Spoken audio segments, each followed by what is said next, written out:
Factoring to solve quadratic equations. Okay, we've got 6 times 0 equals 0 and 0 times 6 equals 0. The reason I'm showing you this is because it doesn't matter which one of the factors is 0, the first one or the second one, the product is going to be 0. In the same manner, I've got x minus 3 times x minus 2 down here equals 0. If I can get either set of parentheses here to equal 0, then the product's going to be 0. And that's how we get the solutions to a quadratic equation, by factoring. We factor the equation, and then we get something that looks like this, and then we find out what makes 0 in each set of parentheses. So our solutions to this one would be x minus 3 equals 0. Add 3 to both sides, and we get x equals 3. So 3 would be one of the solutions. If I put 3 here, then I would have 3 minus 3 is 0, and 3 minus 2 is 1. 0 times 1 is 0. Okay, now if I do the other set of parentheses, then what I would get is x minus 2 equals 0. Add 2 to both sides, and I would get x equals 2. Now if I put 2 in for x, then I would get 2 minus 3 is negative 1, and 2 minus 2 is 0. Negative 1 times 0 is 0. So the solution to this quadratic equation would be 3 and 2. X equals 3, x equals 2. This is called the zero product property. Okay, the zero product property. What it means is, once again, if you can get either set of parentheses to equal 0, then you've got a solution to the problem. So what are the solutions of the equation? We've got t plus 1 times t minus 2 equals 0. Remember, if I get either one of these to equal 0, then I've got a solution to the problem. Okay, so we go t plus 1 equals 0, minus 1, t equals negative 1. Then I've got t minus 2 equals 0, add 2 to both sides, and I've got t equals 2. So the solutions to this equation, this quadratic equation, would be t equals negative 1 and t equals 2.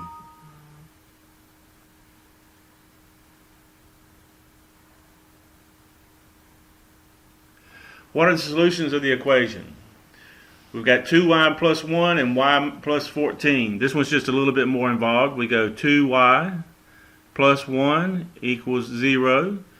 Minus 1, we get 2y equals negative 1. Divide by 2, and we get y equals negative 1/2. Over here we've got y plus 14. Well, that was well done. Let me get rid of that. Y plus 14 equals 0, minus 14 on both sides. And that gives me y equals negative 14. So the solutions to this one, y equals negative 1/2 and y equals negative 14. Alright, your turn. What are the solutions of this equation? Pause the video, try this one, and then come back to me. So we've got 7n minus 2, 7n minus 2 equals 0. Add 2 to both sides. We get 7n equals 2. Divide by 7 on both sides. And that gives us n equals 2/7. Then we come up here to the other one and we go 5n minus 4 equals 0. Add 4 to both sides. And we get 5n equals 4. Divide by 5 on both sides. And we get n equals 4/5. I'm sure that you got that, did you not? You can also use the zero product property to solve equations of the form ax squared plus bx plus c equals 0 if the quadratic expression can be factored. So we look at the form down below. X squared plus 8x plus 15 equals 0 is a quadratic equation. And what we want to do is we want to see if it can be factored. So we want to find, remember, we want to find factors of 15 that add up to 8. So those factors would be 3 and 5. So we write x plus 3 and x plus 5 equals 0.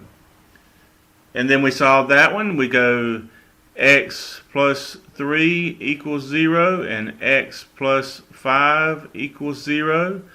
Subtract 3 from both sides of the equation and we get x equals negative 3. And we subtract 5 from both sides of the equation and we get x equals negative 5.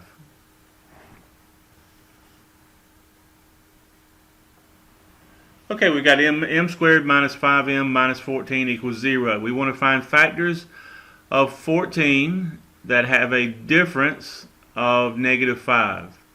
So the factors of 14 that have a difference of 5 are 7 and 2. And because the negative is in front of the 5, that tells you that the bigger number is going to be negative, or the 7 is going to be negative. So we write m minus 7 times m plus 2 equals 0. Then we find out what our answer solutions are. M minus 7 equals 0, plus 7 on both sides. And we get m equals 7. Then we go m plus 2 equals 0, minus 2 on both sides, and we get m equals negative 2. The solutions to our quadratic equation are m equals 7 and m equals negative 2. Okay, 2a squared minus 15a plus 18 equals 0. Just a little bit different. Remember, the way you do this one is multiply 2 times 18. That gives us 36. We want factors of 36 that add up to negative 15. So the factors of 36 that add up to 15 are 12 and 3. So we write 2a squared minus 12a minus 3a plus 18 equals 0. The 2a squared and the 12a have a 2a in common. That leaves us with a minus 6. And over here we are going to get a minus 6. So we go 18 divided by negative 6 gives us negative 3. So that gives us our factored equation as 2a minus 3 times a minus 6 equals 0. Then we let each one of them equal 0. 2a minus 3 equals 0. Plus 3 on both sides. That gives us 2a equals 3. Divide by 2 on both sides. And that gives us a equals 3 halves. Then the other one is a minus 6 equals 0. Add 6 to both sides. And we get a equals 6. Before solving a quadratic equation, you need to have it in standard form first. And standard form, remember, is ax squared plus bx plus c equals 0. The one below here is not exactly in that form right now because it's got the 18 on the right side of the equation, and you need to have 0 there. So the way that you do that is you go minus 18 and minus 18. And that gives us 4x squared minus 21 x minus 18 equals 0. So that tells you that now we want to go 4 times 18, which gives us 72. We want factors of 72 that have a difference of 21. Factors of 72 that have a difference of 21. Well, the factors of 72 that have a difference of 21 are 24 and 3.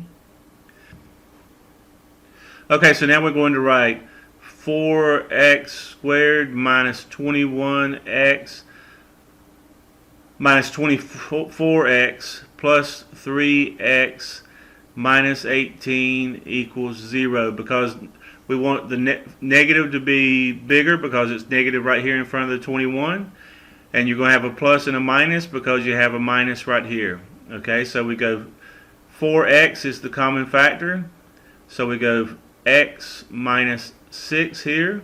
We're going to have an x minus 6 over here for this to work, so we go negative 18 divided by negative 6 gives us positive 3. 3 times x is 3x, so that works out okay, equals 0. That gives us 4x plus 3, 4x plus 3 times x minus 6 equals 0. Now we're going to let each one of them equal 0. Let me come over here to this side, and we've got 4x plus 3 equals 0, minus 3 on both sides. That gives us 4x equals negative 3. Divide by 4 and divide by 4. That leaves us with x equals negative 3/4. Then we try the other one, x minus 6 equals 0. Add 6 to both sides, and that gives us x equals 6. So our solutions are negative 3/4 and 6. Alright, let's try this one. First thing we want to do, yes, add 49 to both sides. That gives us x squared plus 14x plus 49 equals 0. Now it's in standard form of the quadratic equation. We want factors of 49 that have a sum of 14. So those factors would be 7 and 7. So that's x plus 7 times x plus 7 equals 0. That gives us x plus 7 equals 0, x equals negative 7. And since it's the same thing again on the other side, well, I should make sure that that looks like a plus. Then you only have one answer this time. You have x equals negative 7. Alright, this one is quite different. Okay, but all you got to do is get it on the other side like you normally do. Minus 9. So it gives us 4b squared minus 9 equals 0. And because you practice so much and you remember your factoring rules, you know, recognize that this one is a special product. And so you can see that it's the difference between two square numbers. So we get the square root of the first one, the square root of the second one. Write it again, and put a plus and a minus, and you factored it. Okay? That's the special product. It's whenever there's the difference between two square numbers. Okay? So now we go 2b plus 3 equals 0, minus 3 minus 3. That gives us 2b equals negative 3, divided by 2. And that gives us b equals negative 3 halves. Then we come over here, 2b minus 3 equals 0, plus 3, plus 3. 2b equals 3, divided by 2. And that gives us b equals 3 halves. Okay, last one. We've got b squared equals 6b. So we move the 6b to the other side. We get b squared minus 6b equals 0. And if you notice, there's a b in both of those items. Both the b squared and the 6b, there's a b in there, so we factor out a b. And we're left with b minus 6 equals 0. So I can let b equal 0, or I can let b minus 6 equal 0. So I add 6 to this side and 6 to the other side, and I get b equals 6. So I've got two answers, b equals 0 and b equals 6.